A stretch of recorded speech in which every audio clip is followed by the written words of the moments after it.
still form part of the continuum.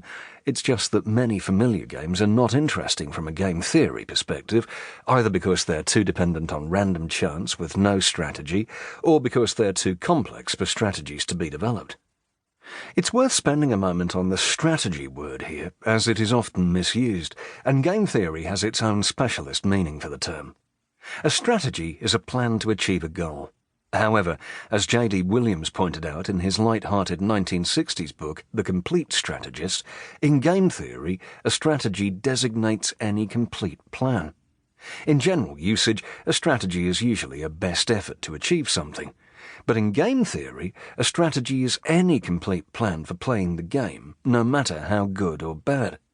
In chess, for example, your strategy could be to always play the piece closest to the bottom left-hand corner of the board that is available to move.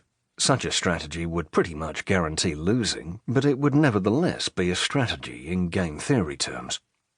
Much early game theory was developed to deal with situations where two players went head-to-head in an aggressive win-or-lose situation. This was the circumstance, for example, facing American military strategists when applying game theory to nuclear warfare, and whether it was better to be reactive or preemptive when it came to nuclear strikes, arguably more a lose-lose scenario than win or lose. However, the most valuable impact of game theory in recent years has been in the design of specialist mechanisms to deal with spectrum auctions. Selling a spectrum.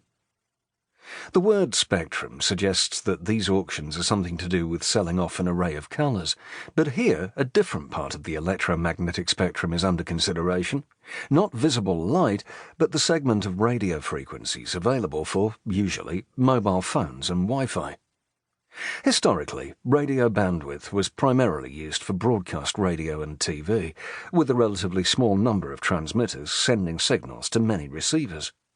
Because of overlaps between different transmitters and applications, and because of the crude technology originally used, wide swathes of the radio bandwidth were allocated to broadcasters. The exact definition of radio is a loose one. The electromagnetic spectrum is divided up by frequency or wavelength. Wavelength is the distance between equivalent points in the repeating cycles along the progress of a wave. Frequency is the number of such complete cycles of the wave that take place in a second. Frequencies on the entire electromagnetic spectrum, which includes radio, microwaves, infrared, visible light, ultraviolet, X-rays and gamma rays, vary from a handful of hertz, cycles per second, through to hundreds of exahertz, where an exahertz is 1,000,000 trillion hertz. The equivalent wavelengths run from hundreds of thousands of kilometers to picometers, trillionths of a meter. Radio comes at the bottom end of the spectrum, with the lowest frequencies and longest wavelengths, at its highest reaching wavelengths of about 1 centimeter and frequencies of hundreds of gigahertz, a gigahertz is 1,000,000,000 hertz, though signals at the top end of the radio range are often referred to as microwaves, first employed for communications and radar, but now also used in the eponymous ovens. What has transformed the need to squeeze every bit out of the radio spectrum is the growth of two applications, cellular phones and wireless internet. Worldwide cell phone ownership has risen dramatically. In the mid-1990s, around 5% of the world's population had access to a cell phone. By 2015, the 100% mark had been passed. It might seem that only sports people and competitors in TV game shows claim to be able to give more than 100%, but this value reflects the fact that in many countries today there are more cellular subscriptions than there are members of the population, both from owners of multiple phones and devices other than phones that use cellular data.